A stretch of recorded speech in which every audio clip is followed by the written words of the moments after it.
Guys, what's going on? You saw the title of the video. We are headed back into the thrift store. It's a new thrift store haul video on Serial at Midnight.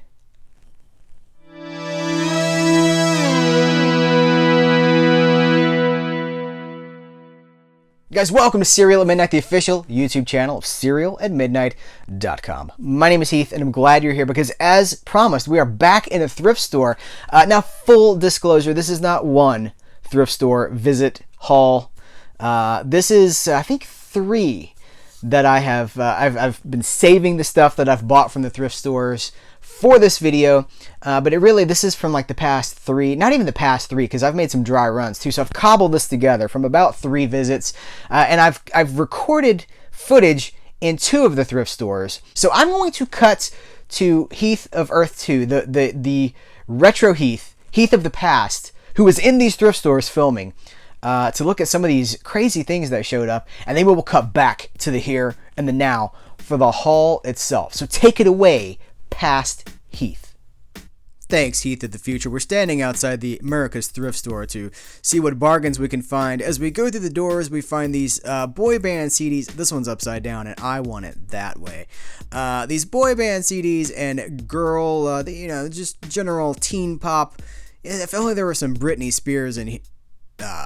Okay. And then we make our way over to the DVDs, and there's a lot of common things here. I don't even know what show this is, but that's accompanying Rescue Me. Of course I know Rescue Me, but I don't even know what the other one of these was.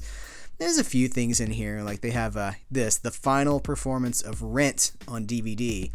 But for the most part, this is 525,000 common DVDs. Yeah. Up here we have the best movie ever, Robin Hood, Prince of Thieves on VHS, but I already have 2 copies of this. So I'm going to leave this one for you guys. It's still there if you want it.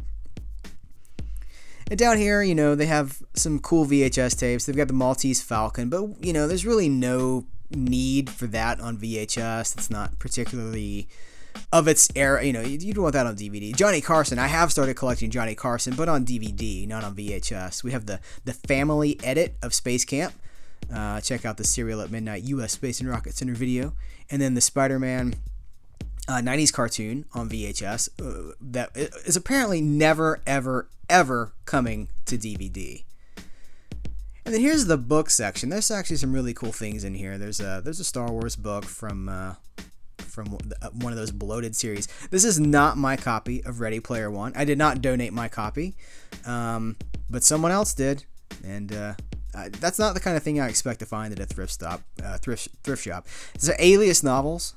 I used to enjoy the Alias TV show, and I read some of the novels. They were pretty cool. Nothing special, but this series caught my eye. I'd never heard of it before. This is the Wingman book series. That's probably a pen name that they're using there, but the author. But has anyone read the Wingman series? It's apparently like America has gone down the train and they're rebuilding and they need pilots or something like that. I don't know. Art of Guild Wars, and then check this out, you guys. Beyond the George R.R. Martin book, it's the Death of Superman trade paperback. It was one of the first trade paperbacks I ever bought back in the early 90s. Still have so much mad affection for that run. And if you've seen my review of the Death of Superman movie, the DC Direct movie, I have a lot of affection for that story. We've changed thrift stores. We're down the road. Everything here is behind glass, which is not my preferred method to browse DVDs and Blu-rays. And it's mostly crap, let's be honest. Check it out though. They got Avengers on Blu-ray and The Amazing Spider-Man. And then this is insane. Listen, I love G.I. Joe more than the average person, but $5 for these used, old, worn copies of G.I. Joe is insane. $9.98 for an issue of Mad Magazine. You can see, what's that smell in the air? It's disillusionment. Old issues of Wizard Magazine for $5 a piece. $9.98 for this issue of Wizard Magazine. Look, Wizard does retain its value to a certain point, but not like that. This thrift store does not realize that they're a thrift store. And to further prove the point, check this out. It's an issue, a second printing of Superman number 75. $34.93. I looked it up on mycomicshop.com, $1.70. Heath, I'm done. Future Heath, back to you. Well, thank you so much, Past Heath. That was some incredible reporting, some fantastic narration. Just job well done, Past Heath. You should be up for an Emmy. With that being said, let's get to the thrift store haul itself. I know you're waiting patiently. Start with the movies. Now look, I never said this stuff was necessarily good, as is the case with Druids. This is a Christopher Lambert movie. Christophe Lambert, who many of you know from The Highlander. There can be only one. What else does he say in that movie? I don't have a lot of his lines memorized. I used to do the Sean Connery monologue from the beginning of Highlander, but I don't know that I remember that either. Let's see in real time. From the dawn of time we came, moving silently down through the centuries, living many secret lives, struggling to reach the time of the gathering when the few who remain will battle to the last. In the end, there can be only one. No one has ever known we were among you. Until now.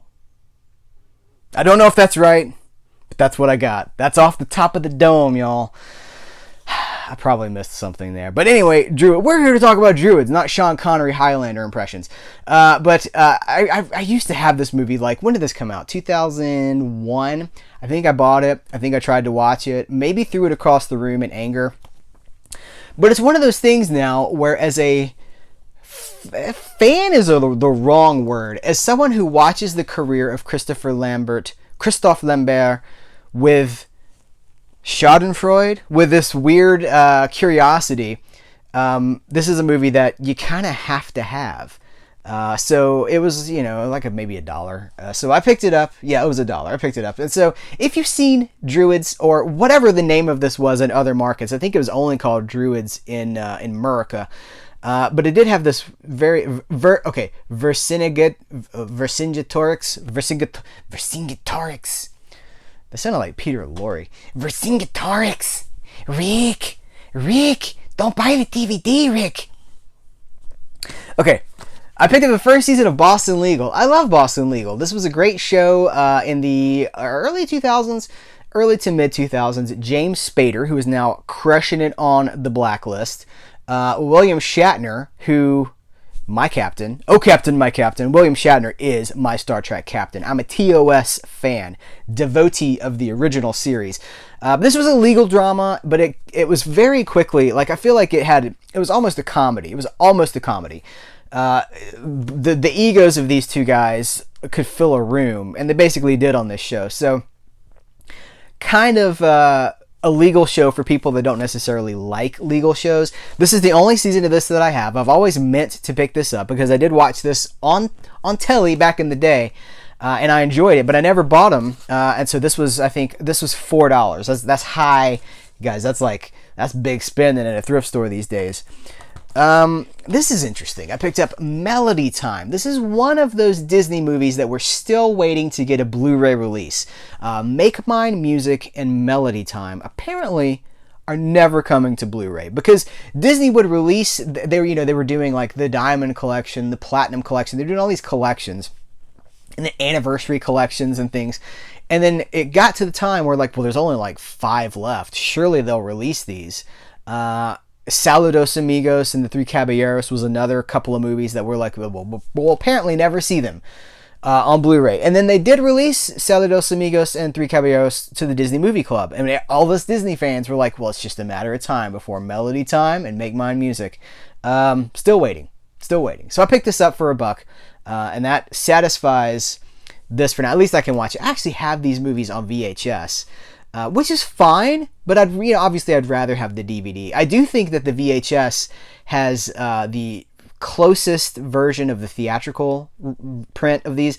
This has been edited. This and I think Make Mine Music have edits in them, like removing cigarettes, things like that. I think maybe there was even like a gun scene in the Hatfields versus McCoys. Anyway, so that's one step closer to me having a complete Disney Classics collection.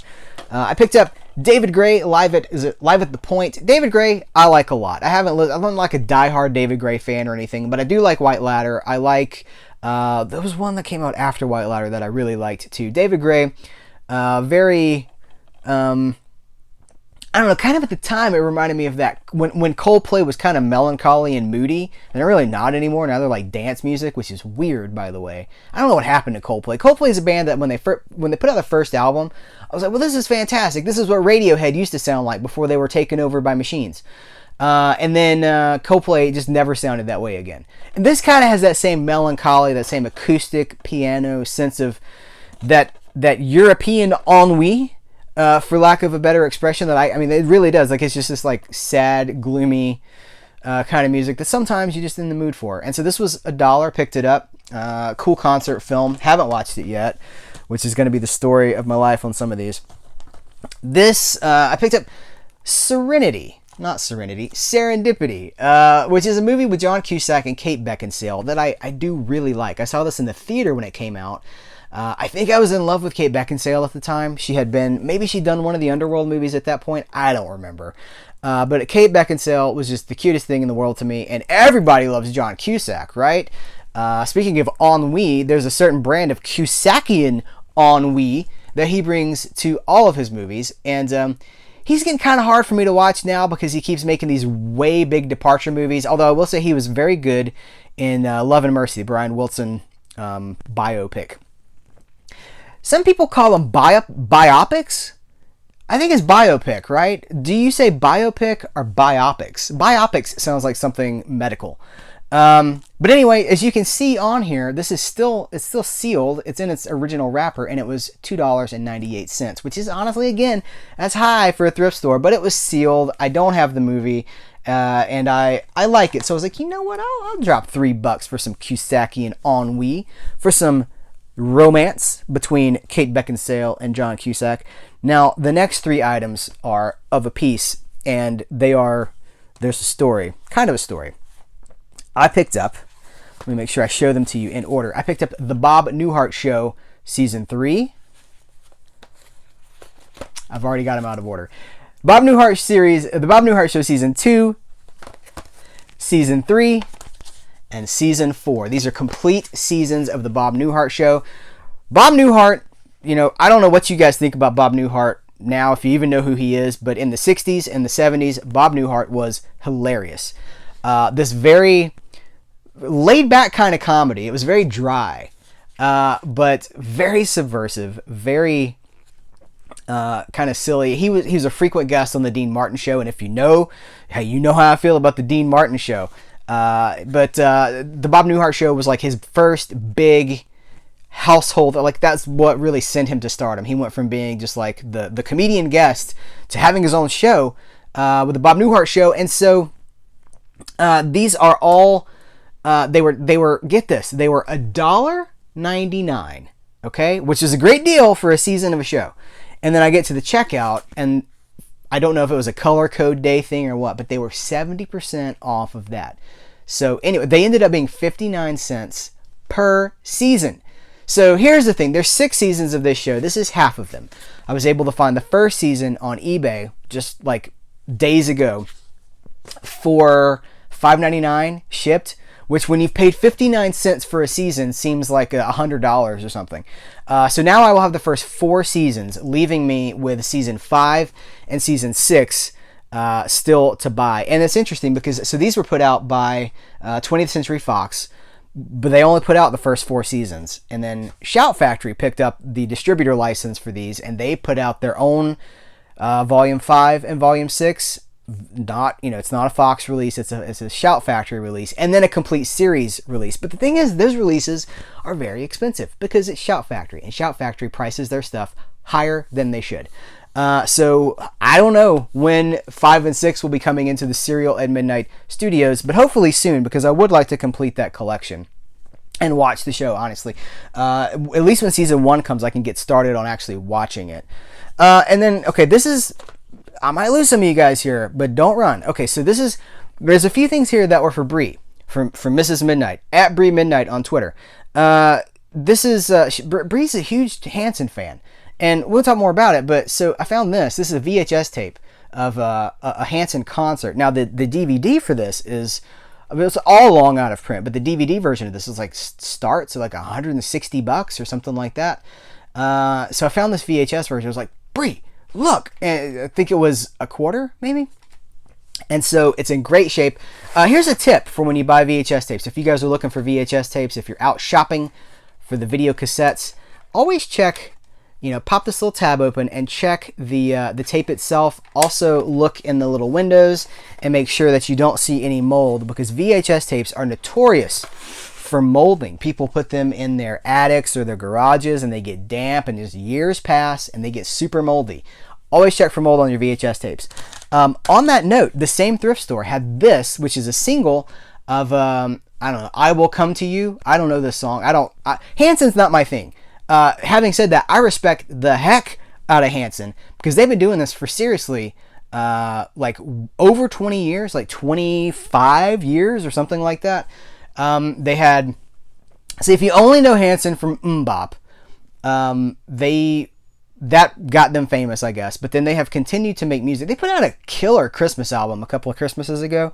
The Christmas of 2017 might be when that came out. But it was gets played a lot around here because my wife loves it. But I do respect a ton. Like Hanson they treat their fans really well. They're constantly doing meet and greet events where they get to interact with the fans. And again, it's three brothers that have been doing this for, over 2 decades. They they write their stuff, they record their own stuff, they self-publish their own stuff. So props to Hanson. But they had this is a CD single, and the point of getting this was because it has a previously unreleased song on the CD single that she didn't have in her Hanson collection. And then last in the Hanson stuff, this Hanson, 3-car garage. By the way, I'm not putting down Hanson, because the last time I talked about Bree and her love of Hanson, like a lot of people were like, oh, I love Hanson. I'm a dude and I go to see Hanson concerts every year. They do a thing in Tulsa every year where they have it's like Hanson Days or something. You guys know what I'm talking about if you like Hanson. But apparently, it's huge. It's huge. They've sold like 20 million albums. Anyway, this is their indie stuff. This is the stuff from before they got signed to, this is a Mercury release. And so they had done some independent stuff, got signed to Mercury, had MMMBop, which was a huge hit, and Mercury Records was like, give us whatever you've got. Whatever else you've got, give it to us. So this is that. This is their indie recordings. And then subsequently, 2 releases later, Mercury was gone. It was dropped in a merger. So they got shafted on that. But that is also for Bree. And then this is also for Bree as well. This is the Devil Wears Prada soundtrack. One of her favorite movies. Emily Blunt, Mary Poppins. Emily Blunt's fantastic. I think Emily Blunt is just the coolest and the cutest and the most talented. But this is the soundtrack to The Devil Wears Prada. I have no idea what's on here. Vogue by Madonna. Let's see. U2, City of Blinding Lights. That's a decent song. Oh, Jamiroquai. I like Jamiroquai. Virtual insanity is what we're living in. I just did that. That just happened. The music comes out of me, you guys. Yeah, so she was very happy with that. And then also, let's just rock some CDs for a second. I was able to find The Lord of the Rings, The Fellowship of the Ring soundtrack. The 1 disc. I think they've re-released these as 2-disc soundtracks, but that might have been like a special edition, like a super duper special edition thingy. But this was, I think, 75 cents. And luckily enough, just a little bit further down, I picked up the 2 Towers soundtrack. And that got me excited because I was like, holy crap, they got 2 of the 3 Lord of the Rings soundtracks here. Return of the King, here I come. No. It wasn't there. Negative. It just impacted on the surface. You know what that's from? So I do have 2 of the 3 LOTR soundtracks. I picked up Down Here. I think this is their 2nd album, maybe 2006. Down Here is I think they're Canadian and they are a Christian band. But here's the thing. So there's a member of the band, Mark. What is Mark's last name? Mark Martel. Mark Martel does a killer Freddie Mercury. And he's kind of gotten a second career now doing Queen songs. Like he was on the Ellen Show doing Can Anybody Find Me Somebody to Love? If you look on YouTube, if I remember, I'll link to it in this video, but if you search on YouTube, Mark Martel, but it's M-A-R-C and then M-A-R-T-E-L, Bohemian Rhapsody. He does a one-man version of Bohemian Rhapsody that is chilling. It is seriously stunning. It's fantastic. So he is super talented. I don't even know if Down Here is together anymore, but because of Mark Martel, I actually met these guys. I saw these guys mid-2000s, and they came out, after the show, they came down and they were mingling with the crowd. And so it was cool to meet them. They seemed very down to earth. They were like, what happens in this town? What do you guys do? So though they were in a Christian band, which is not a bad thing. I'm not knocking that they were in a Christian band, but they weren't separated. They weren't like, well, we're going back to pray now. They were like, what do you guys do for fun in this town? I got some beers. Let's drink them. No, that didn't happen. But Mark Martel is a very talented guy. The band's talented too, but I'm just pointing out Mark Martel. I picked up Reliant K, which is this is Christian punk.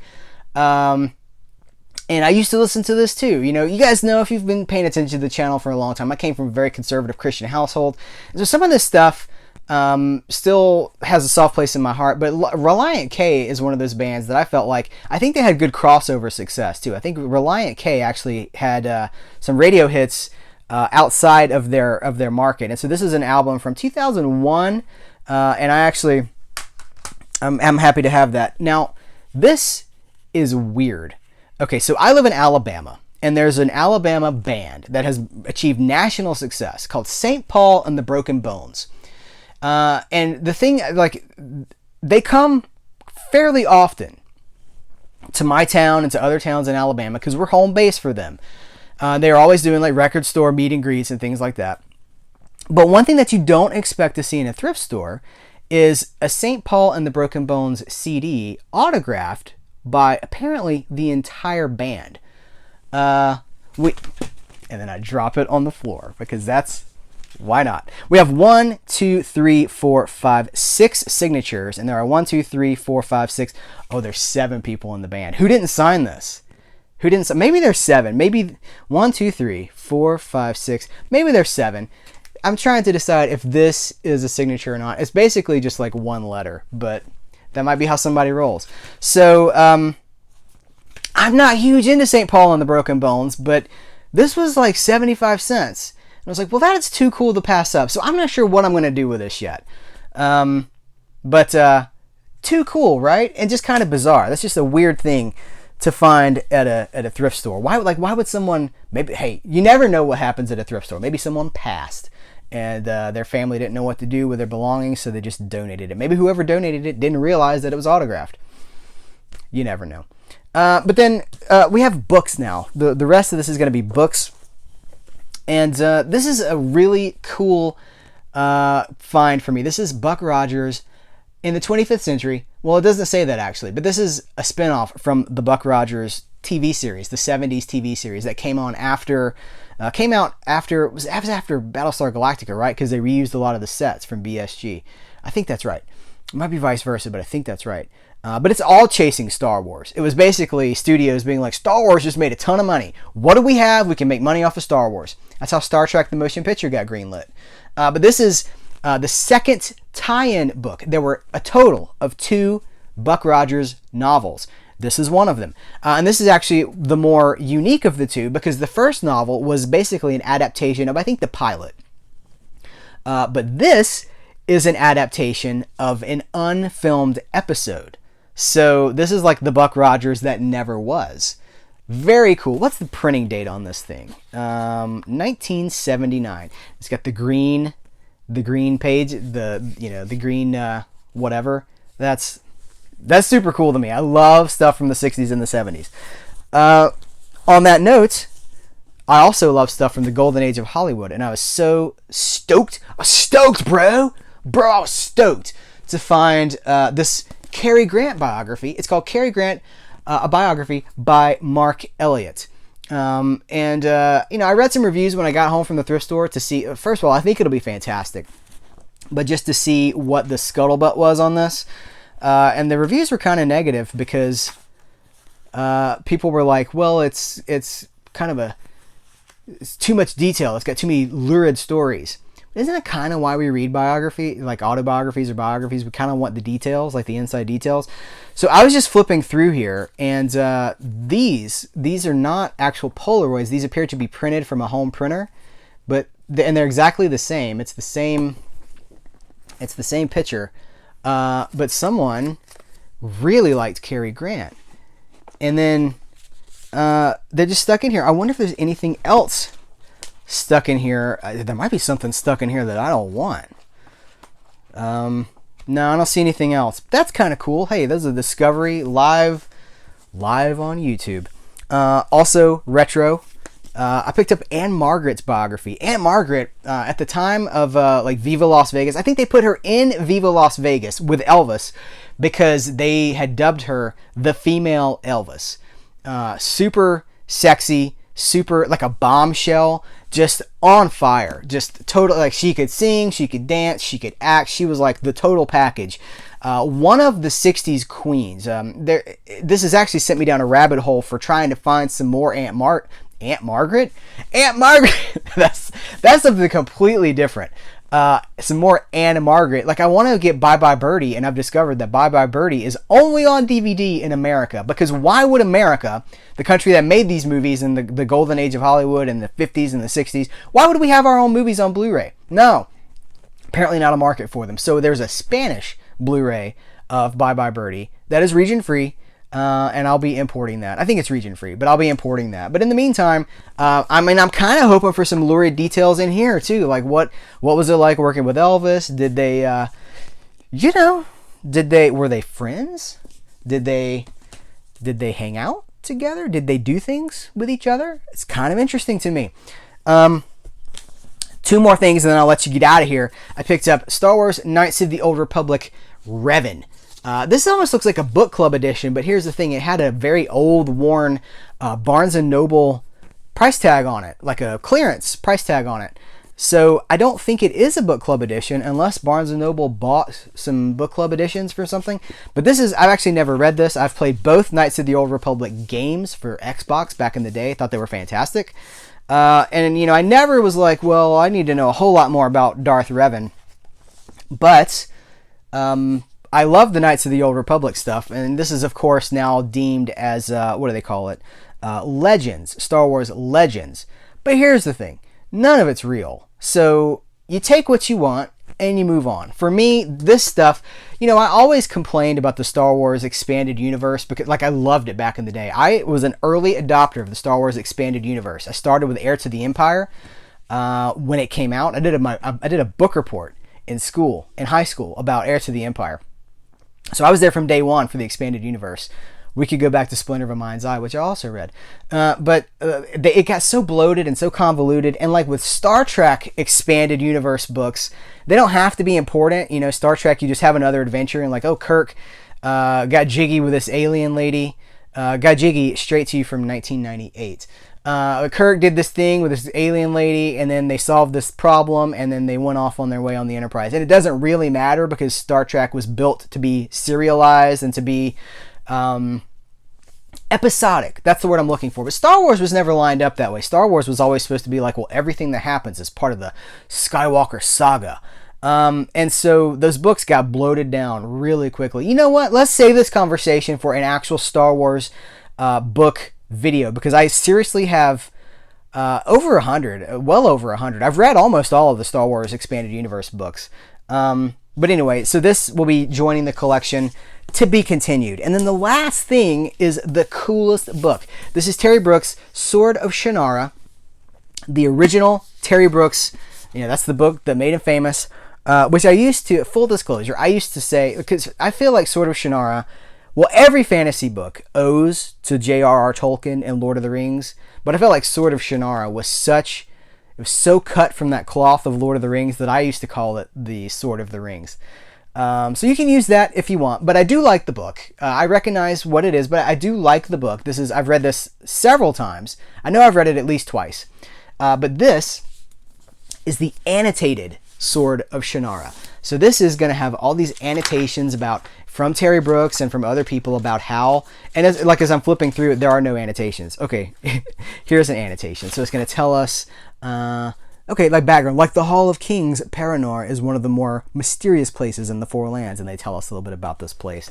Has illustrations, but this is cool too. Check out the dust jacket, you guys. So we have the art, which doesn't, it's kind of generic to me, super El Generica. It's just like a sword and a flame. It's fine, but you take the dust cover off, and this is on the other side. And I think this might have been the original paperback cover art. I'm not sure. I've seen this before. This is by the Hildebrandt. It's either the Hildebrandt brothers or Greg Hildebrandt. It just says Hildebrandt, but you guys know the Hildebrandts. You probably know the Hildebrandts were, maybe still are, the leaders of fantasy art in the 70s and the 80s. Lord of the Rings art. I used to have a Hildebrandt brothers Lord of the Rings catalog because I am a geek. Yeah, that's going to do it for this thrift store haul. I hope you're having good luck out there with your thrift stores. I want to thank you for checking out this video. This seems like a really big haul. Like, I'm looking at it now, I'm like, this is kind of a lot of stuff. It didn't seem like a lot of stuff at the time. So maybe the thrift stores are coming back. But anyway, guys, thanks for hanging out. Thanks for talking some thrifty values, some charity shops. I know, they're called charity shops in the UK.